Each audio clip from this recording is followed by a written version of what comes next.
Gostaria de convidar você que já está aqui a abrir a sua Bíblia no livro de Atos dos Apóstolos. Atos, capítulo 16.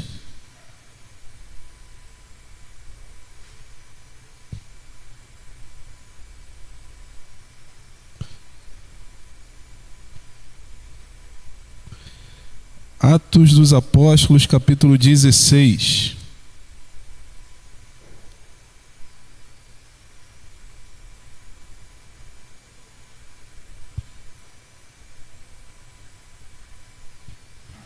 Nós vamos fazer a nossa leitura a partir do verso 26. Então, Atos 16, a partir do verso 26. Amém? Você achou? Assim nos diz a palavra do nosso Deus. De repente, sobreveio tamanho terremoto que sacudiu os alicerces da prisão. Todas as portas se abriram e as correntes de todos os presos se soltaram. O carcereiro despertou do sono e, vendo abertas as portas da prisão, puxando a espada, ia suicidar-se, pois pensou que os presos tinham fugido. Mas Paulo gritou bem alto: não faça nenhum mal a si mesmos, estamos todos aqui. Então o carcereiro, tendo pedido uma luz, entrou correndo e trêmulo, prostrou-se diante de Paulo e Silas. Depois, trazendo-os para fora, disse: Senhores, que devo fazer para que seja salvo? Eles responderam: creia no Senhor Jesus e você será salvo, você e toda a sua casa. E pregaram a palavra de Deus ao carcereiro e a todos os que faziam parte da casa dele. Naquela mesma hora da noite, cuidando deles, lavou-lhes as feridas dos açoites. Logo a seguir, ele e todos os membros da casa dele foram batizados. Então, levando-os para a sua própria casa, deu-lhes de comer e com todos os seus manifestava grande alegria por ter crido em Deus. Vamos orar? Senhor, muito obrigado pela Tua palavra, que é poderosa, eficaz. Ó Deus, muito obrigado porque ela fala de forma profunda e verdadeira aos nossos corações. E nós pedimos humildemente, Senhor, que o Senhor a aplique em nossas vidas nesse momento. Por favor, Senhor, fala aos nossos corações. É o que nós pedimos em nome de Jesus. Amém. Irmãos, muitas vezes nós passamos por desafios tremendos na nossa vida. Passamos por momentos que não são fáceis. Nós passamos por circunstâncias que, na verdade, não gostaríamos de passar. Existe um livro cujo nome antigo era Teologia da Alegria, mas agora eu acho que o nome dele mudou. O autor é John Piper. Na época que li, ele se chamava dessa forma. Mas esse livro dizia que todos nós passaremos pelo sofrimento. É como se nós estivéssemos fazendo uma faculdade, é como se nós estivéssemos fazendo um curso superior e tivéssemos que escolher a matéria das grades que montaríamos. Mas em algum momento, ou no primeiro, no segundo, no terceiro, ou até o 8º período da faculdade, nós teríamos que estudar a matéria chamada sofrimento. Passaríamos por ela. Ela não é uma matéria eletiva, ela não é uma matéria que nós podemos pular ou possa ser substituída. Ela é uma matéria pela qual todos nós passaremos, e isso não depende da sua idade. Muitas vezes nós pensamos que só quem passa pelo sofrimento são aqueles que são mais velhos, aqueles que são mais experientes, aqueles que precisam pagar contas, mas isso na verdade é um grande engano, porque até mesmo os jovens passam por sofrimento ainda que não tenham idade para entrar no mercado de trabalho. Eles passam por sofrimento porque muitas vezes são rejeitados por aqueles que estão à sua volta. Eles passam por sofrimento porque muitas vezes aquele com quem eles gostariam de namorar não quer namorar com eles. Os adolescentes passam por sofrimento porque seu corpo sofre transformações, a sua voz sofre transformações e ele às vezes sofre uma zoação, sofre um bullying, sofre a pilha daquele que está do lado, e às vezes é difícil se adequar a essa realidade. As crianças passam por sofrimento porque quando as crianças veem o sofrimento dos seus pais ou veem algum tipo de crise, alguma bagunça, alguma desorganização dentro da sua casa, aquilo para elas é difícil de lidar. Então elas também passam por um sofrimento. Então o sofrimento não é algo específico de uma faixa etária privilegiada, não. Todos nós podemos passar pelo sofrimento. Se não passamos, passaremos, porque ela não é uma matéria eletiva na história da vida, não. Todos nós vivenciaremos em algum momento isso. O sofrimento também tem uma grande questão, porque ele não avisa quando vai vir. Imagina se eu e você, sabendo que teremos que sofrer, se eu e você sabemos que teremos que sofrer, pudéssemos escolher o momento em que o sofrimento viria nos atingir. Poderíamos, por exemplo, escolher sofrer no último dia da vida, quando já estivéssemos prestes a morrer. Então viveríamos uma vida toda alegre, uma vida feliz, e somente naquele dia, no dia antes de morrer, passaríamos pelo sofrimento. Outros talvez escolheriam passar pelo sofrimento no início da vida, porque depois teriam uma vida muito tranquila. Mas nós não podemos escolher o momento em que o sofrimento nos alcançará. John Piper, o autor, diz que de uma hora para outra, ele simplesmente te alcança. O seu telefone toca, uma mensagem vem, algo diferente acontece e você simplesmente se encontra naquela situação. Porém, como eu disse a vocês, o livro que uso como base para a introdução, o nome dele era Teologia da Alegria. Então, o que tem a ver a alegria com o sofrimento? É possível ter uma alegria verdadeira mesmo em meio ao sofrimento? O texto sagrado parece nos apontar na direção e dizer que sim. É possível viver dessa forma, desde que nós consigamos olhar para o lugar onde de fato devemos olhar, desde que não percamos o foco, desde que possamos ouvir a voz do Senhor, mesmo em meio ao sofrimento. O apóstolo Paulo e Silas, eles estavam numa missão. Irmãos, eles não estavam fazendo nada de errado. Eles não estavam prejudicando pessoas. Eles não estavam fazendo negócios fraudulentos. Eles não criaram uma pirâmide, não criaram um banco, não se elegeram para cargos públicos com o objetivo de desviar verbas. Não, eles não fizeram isso. Aqueles homens tinham um objetivo no seu coração. Eles tinham uma mensagem mais profunda que havia impactado a sua vida. Eles tinham a cura para a doença do pecado.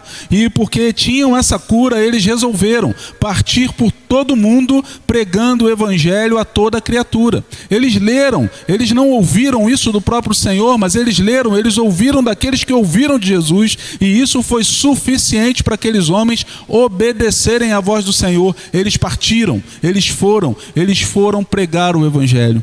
Pensamos e olhamos que os pregadores do evangelho, eles deveriam viver em ambientes extremamente agradáveis, em ambientes extremamente confortáveis. Afinal, aquilo que eles trazem é muito bom, é algo profundo, é algo que vai abençoar a vida das pessoas, é um tesouro. A mensagem que eles trazem é um tesouro que transformará eternamente a vida de cada ser humano. Então eles deveriam ser muito bem tratados, mas isso não aconteceu no passado. Isso não acontece no presente. Muitas vezes, quando nós vamos testemunhar do amor de Jesus, nós sofremos resistência, nós sofremos ataques. Não foi diferente na vida daqueles homens, mas o Espírito Santo sabia disso. Você com certeza já ouviu falar da multiforme graça de Deus. E esses textos que circundam esse texto que lemos, ele é um exemplo muito claro dessa multiforme graça. Porque esse Deus, ele sabe falar de forma específica ao seu coração. É como se nós fôssemos um grupo grande que nos reunimos aqui nessa noite, e embora seja pregada uma palavra, embora as frases sejam as mesmas, a voz que sai dos microfones são as mesmas vozes, mas cada um consegue perceber e entender com um detalhe diferenciado, porque na verdade o Espírito Santo de Deus controla todas as ações dentro desse lugar. Ele fala às pessoas, ele conhece os corações, ele sabe como se aproximar de cada um. Os filhos são diferentes, as pessoas são diferentes. Eu lembro que lá em casa, certa vez, quando fui chamar a atenção dos meus filhos, eles tinham feito alguma bagunça, ou estavam fazendo bagunças sistematizadas. Eles eram pequenos, mais jovens, não dessa idade. Depois que eles ficaram adolescentes, eles não fizeram mais nada de errado. Nunca mais, amém? Eles eram criancinhas. E naquele dia eu falei para eles, olha, eu não lembro qual era o motivo pelo qual eu estava falando, mas eu lembro do que estava falando. Eu disse, olha, vocês têm isso e eu não tinha. Vocês já viajaram para tal lugar e eu não viajei para lugar nenhum na idade de vocês. Olha, vocês têm esse privilégio. Os meus pais não tinham condições de me levar. Meu pai não me levou e eu levei vocês para o estádio de futebol. Eu vivo com vocês e vocês fazem uma coisa dessa. Quando eu olhei para os meus filhos, eu virei os olhos, eu olhei para os olhos dele. Então, meu filho mais velho, um dos meus filhos, olhava para mim como quem diz assim: quando ele vai acabar de falar? Meu Deus, eu tenho outra bagunça para fazer, eu tenho outra coisa para fazer. Mas o meu outro filho chorava e dizia assim: seus pais deviam ter levado você para passear quando era pequeno. Eles não podiam ter feito isso com você. Irmãos, eles ouviram a mesma mensagem naquele dia, eles ouviram as mesmas frases, mas eles receberam as frases de forma completamente diferente um do outro. Deus é aquele que sabe como falar as frases que vão impactar e encontrar o seu coração, e é por isso que os seus ouvidos espirituais precisam estar abertos para o Senhor, mesmo em meio ao sofrimento. E prova disso é que o que circuncidava aquela situação, o contexto daquilo que acontecia era: Paulo chegou àquela cidade.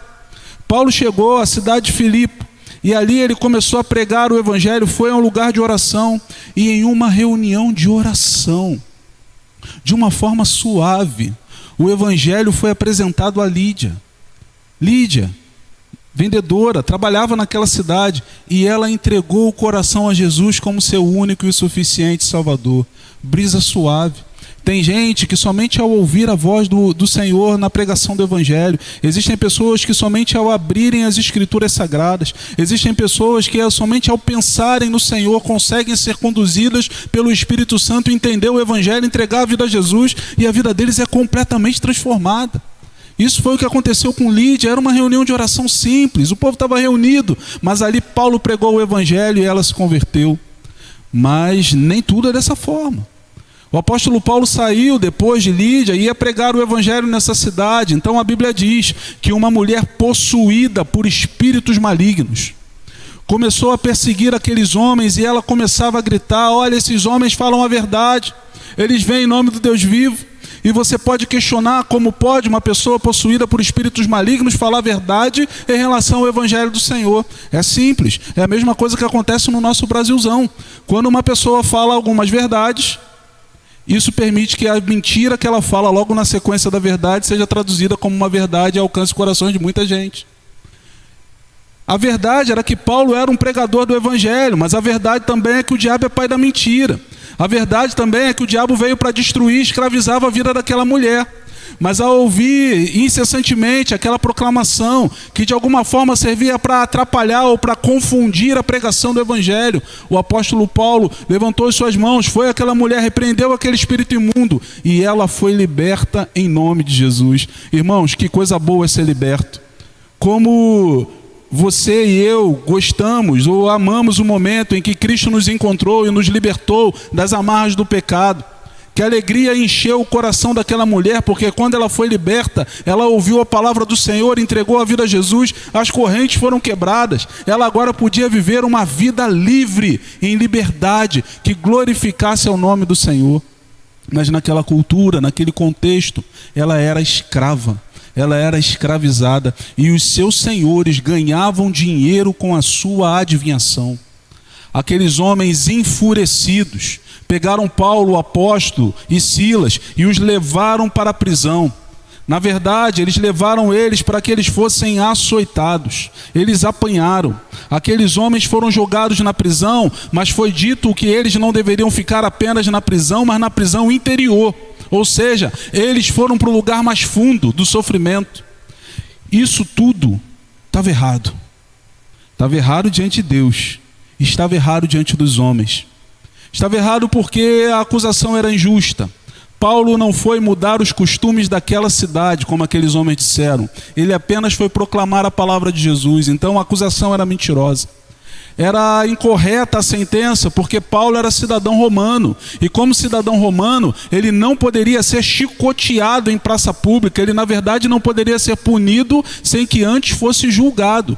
Nem lançado na cadeia ele poderia ser.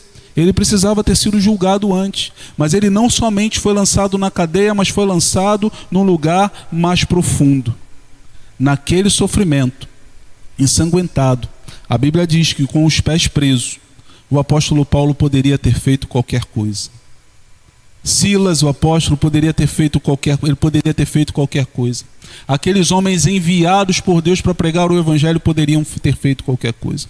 E eu pergunto a você, o que você faz no meio do sofrimento? O que você faz quando a notícia ruim chega para você?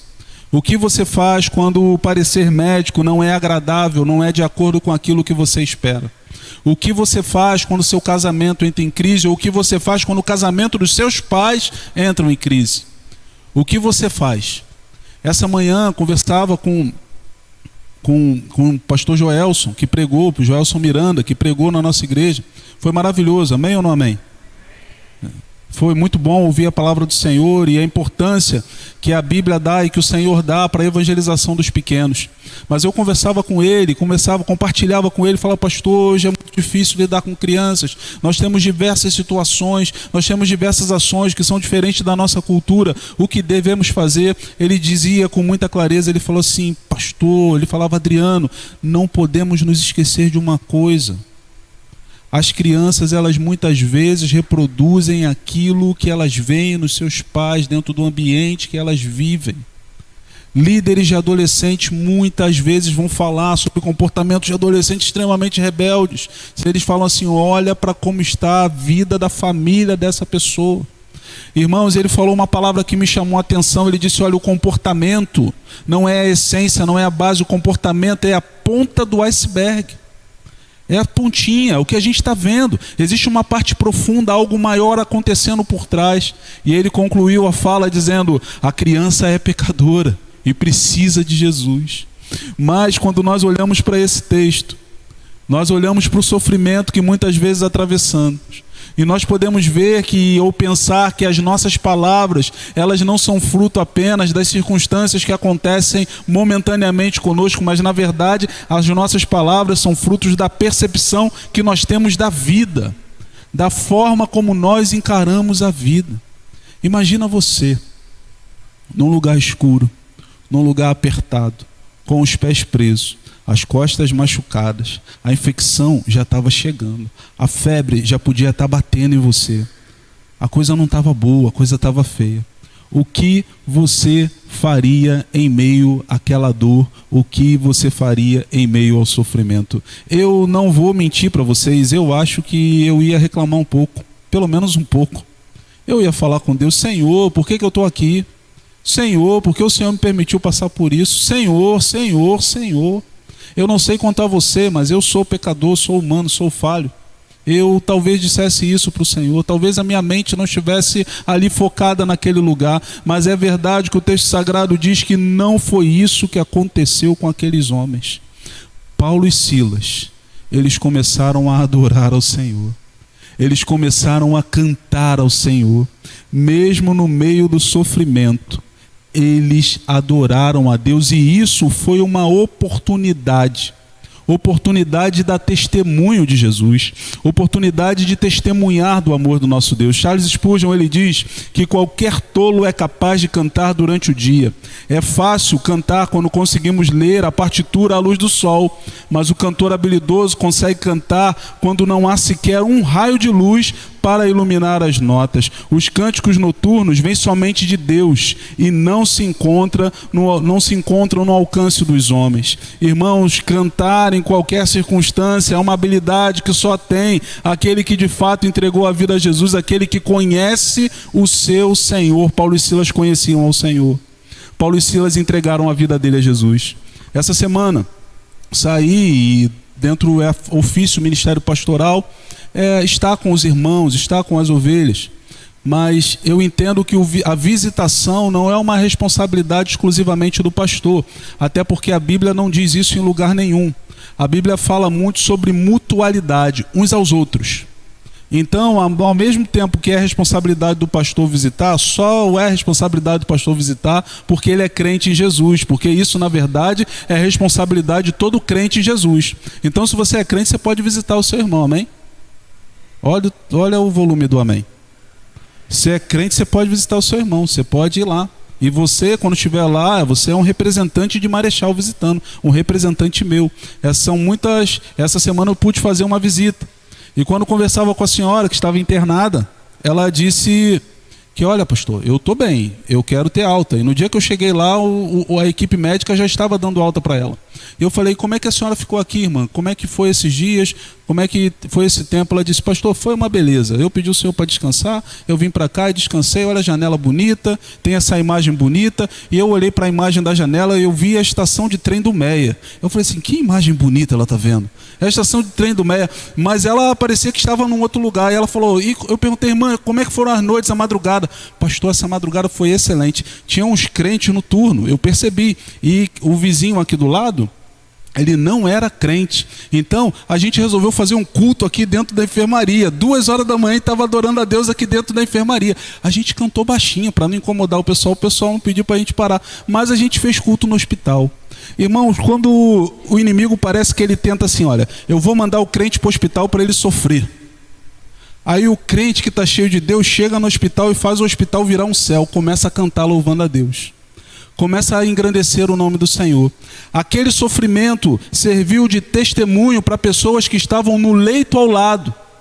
Pessoas que estavam no leito ao lado foram impactadas pela palavra do Evangelho, porque aquela senhora resolveu adorar a Deus no meio de uma internação, resolveu adorar a Deus em meio ao sofrimento.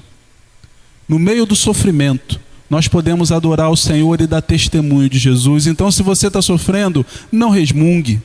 Não murmure, não reclame, comece a adorar ao Senhor, comece a olhar ao Senhor. Eu não estou fazendo uma proposta para você ser um alienado da vida, não. Eu quero pedir a você que olhe para Jesus, porque se você conseguir olhar para Jesus, o autor e consumador da nossa fé, você verá que o amor de Jesus é maior, que a presença de Jesus é melhor, que a vida que Jesus tem para você é melhor, que o sustento, que o amparo, que aquilo que vem da parte de Deus para você é melhor, e é nisso que você irá se regozijar. Mas no meio do sofrimento, irmão, não reclame. Não reclame. Em meio ao sofrimento, comece a adorar ao Senhor. Nós entramos num ano de política, ano de eleição. Esse ano é um ano de Copa do Mundo, mas a Copa do Mundo não deu muito certo, como os irmãos já sabem. Mas também é um ano de eleição. E alguns irmãos, famílias, igrejas se dividem.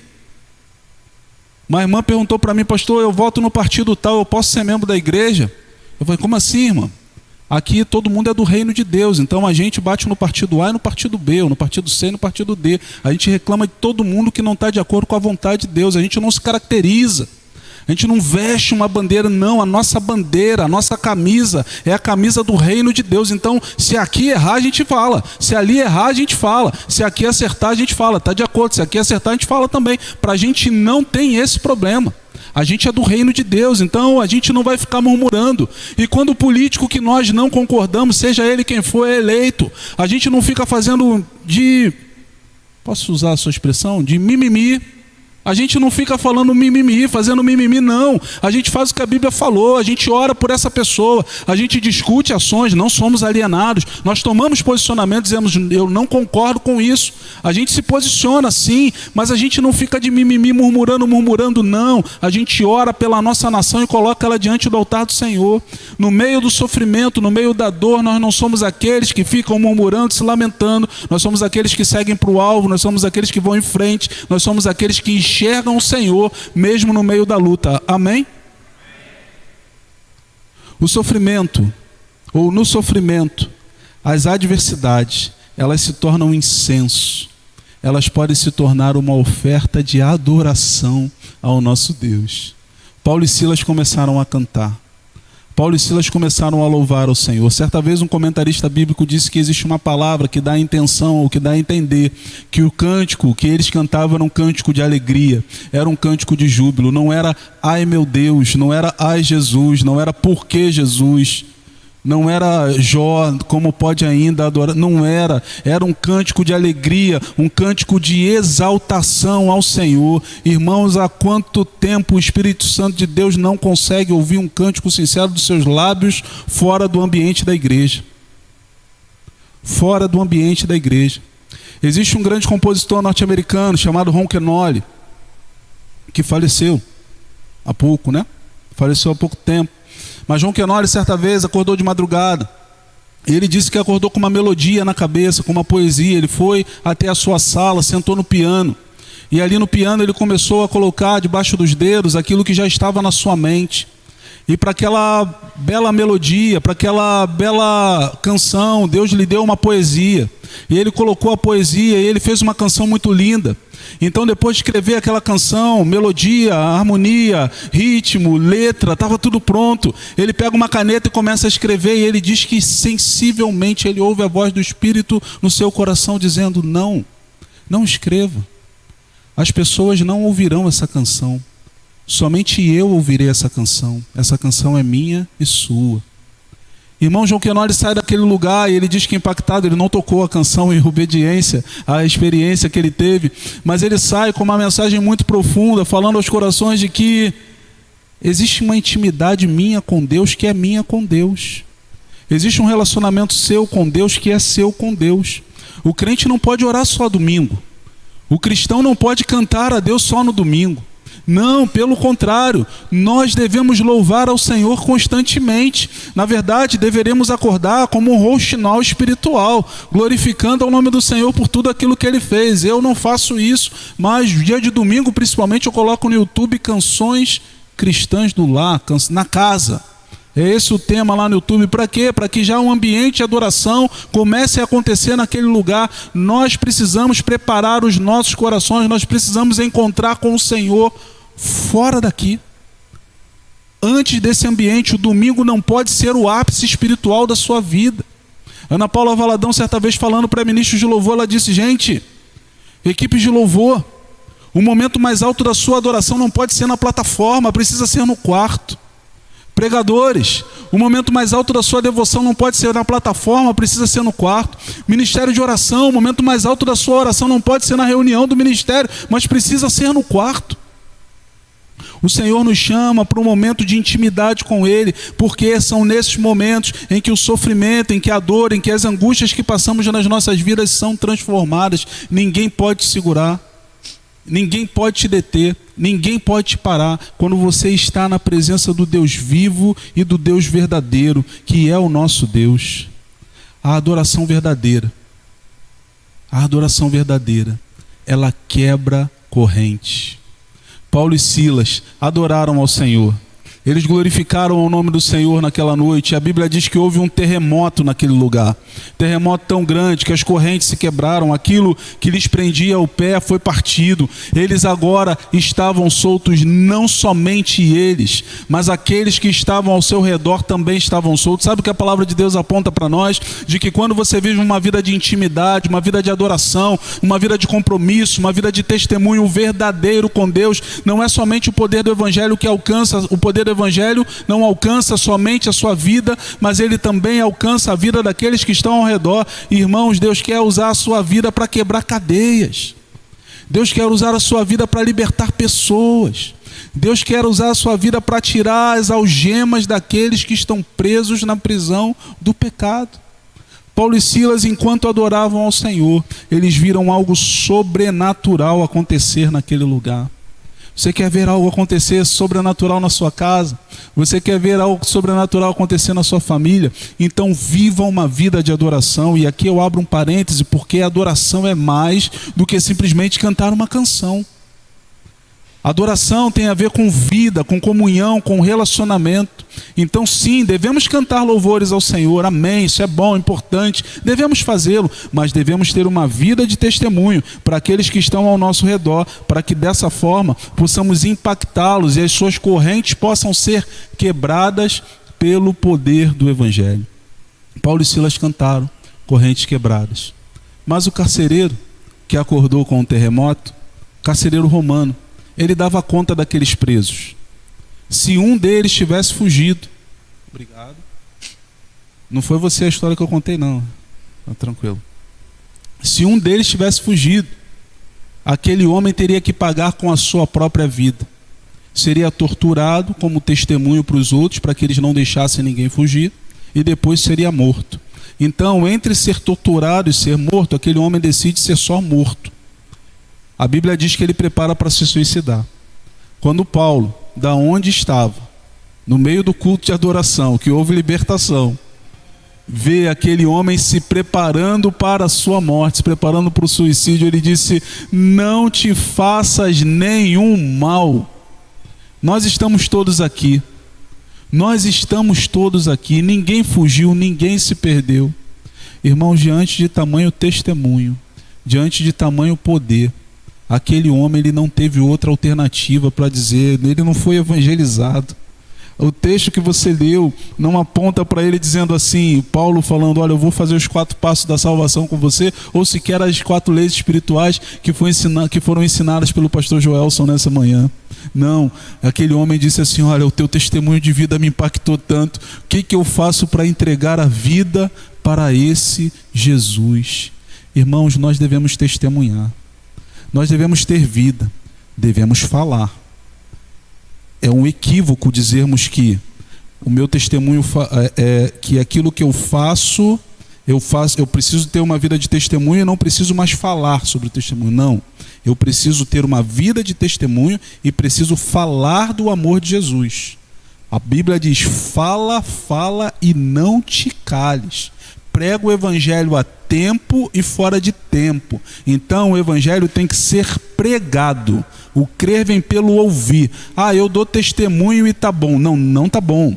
Você tem que pregar, você tem que ensinar as pessoas. É isso que a Bíblia diz que você tem que fazer.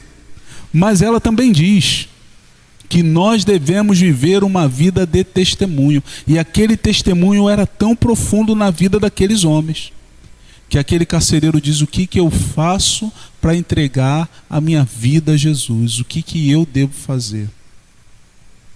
Seu testemunho está alcançando esse nível? Você tem testemunhado de Jesus de tal forma que as pessoas ao seu redor olhem para você e digam: lá vai um servo de Deus, lá vai uma serva de Deus. Olha, o meu filho realmente foi mudado pelo poder do Evangelho. Olha, o meu pai realmente foi mudado pelo poder do Evangelho. Olha, o meu parente realmente foi mudado, o meu patrão realmente foi mudado pelo poder do Evangelho. É testemunho, gente, é vida na vida, é amor, é relacionamento. O Senhor nos chama para isso. Existe um detalhe precioso, porque o apóstolo Paulo impede a morte daquele homem.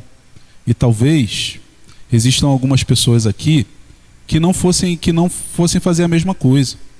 Talvez nós não fôssemos impedir a morte daquele homem. Sabe por quê? Porque aquele homem era um algoz.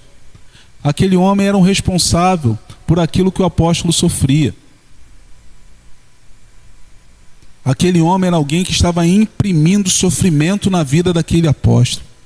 Mas ele não olhou com os olhos humanos, ele olhou com os olhos do Senhor.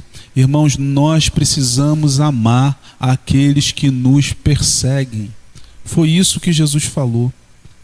Mas a gente tem umas frases que, me perdoem, mas elas não vêm do céu, elas vêm do inferno. E muitas vezes nós repetimos pensando que ela vem do céu. Eu sou crente, mas não sou bobo. Já ouviu isso? Eu sou crente, mas não tenho sangue de barata. Claro que não. Se você é crente, você tem sangue do Cordeiro. Eu sou crente mais, eu sou crente mais, eu sou crente mais. Meu irmão, esse mais não vem de Deus para a sua vida. Nós devemos, em tendo oportunidade, amar aqueles que nos ofendem, aqueles que nos fazem mal. Talvez eu entrei num ambiente e sabia que tinha uma pessoa ali que tinha falado mal de mim. Mas, irmão, tive que amar porque o Senhor manda amar, te tratei bem. Pode perguntar para a pessoa, depois eu falo para você o nome. Mas tratei bem, trato bem. Porque nós devemos tratar bem até mesmo aqueles que nos ofendem. Aquele homem era um perseguidor. Mas quando Paulo teve oportunidade, Paulo deu àquele homem a palavra de libertação. Paulo trouxe para aquele homem a palavra que transformaria a sua vida. E de uma forma poderosa ele se pronunciou, ele disse: olha, você e sua casa, não é só você e sua casa servirão ao Senhor. Crê no Senhor Jesus Cristo e será salvo tu e a tua casa.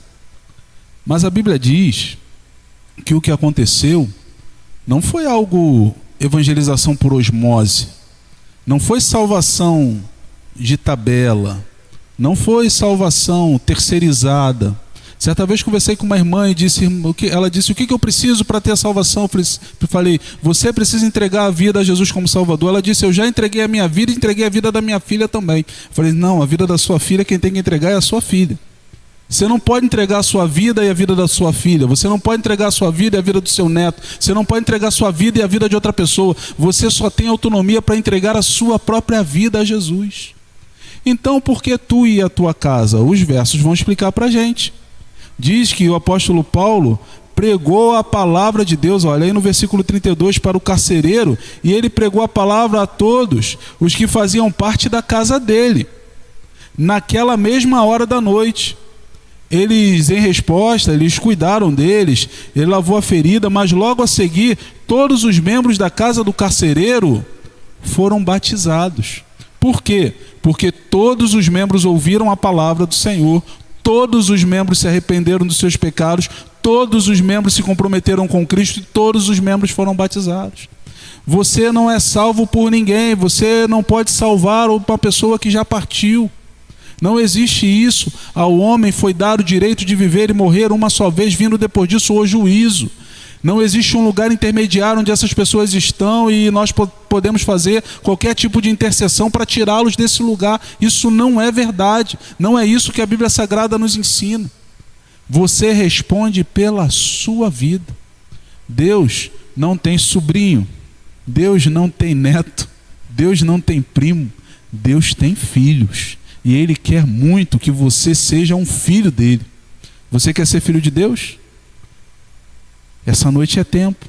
Essa noite é uma oportunidade para isso. Mas aquele homem foi, entregou a sua vida ao Senhor. Jesus entrou naquela casa, transformou aquele coração. Agora notem, com Lídia, foram apenas algumas palavras. Um culto, momento de oração. E ela entregou a vida a Jesus. Com a menina, houve um processo de libertação. Demônios foram expulsos dela. No carcereiro, precisou um terremoto para abalar as estruturas daquele homem. Mas quer seja através de uma simples oração, através de um processo de libertação, ou até mesmo um terremoto, independente de qual seja a ação, a multiforme graça de Deus, é capaz de alcançar todas as pessoas que estão aqui hoje. É capaz de alcançar todas as pessoas que são expostas à sua palavra. É capaz de transformar a vida de todos nós. Porque o Senhor sabe como falar a cada coração. Deus sabe exatamente aonde você está, meu irmão. Deus sabe exatamente aonde você está, meu irmão. O Senhor sabe. O Senhor sabe qual lugar de sofrimento talvez esteja prendendo seu coração nessa noite. O Senhor sabe qual é o momento que está trazendo angústia para você agora. O Senhor sabe aquilo que as pessoas que estão do seu lado nesse momento não sabem. O Senhor sabe, mas mesmo sabendo, o Senhor vai até o seu coração e Ele tem um objetivo muito claro, o objetivo de te alcançar, o objetivo de te transformar, o objetivo de te trazer para perto, o objetivo de te libertar, o objetivo de te dar vida nova, o objetivo de te dar salvação e vida eterna. Quem somos nós para recusar ao chamado tão bondoso, tão gracioso, tão misericordioso, que abre portas para nos encontrar?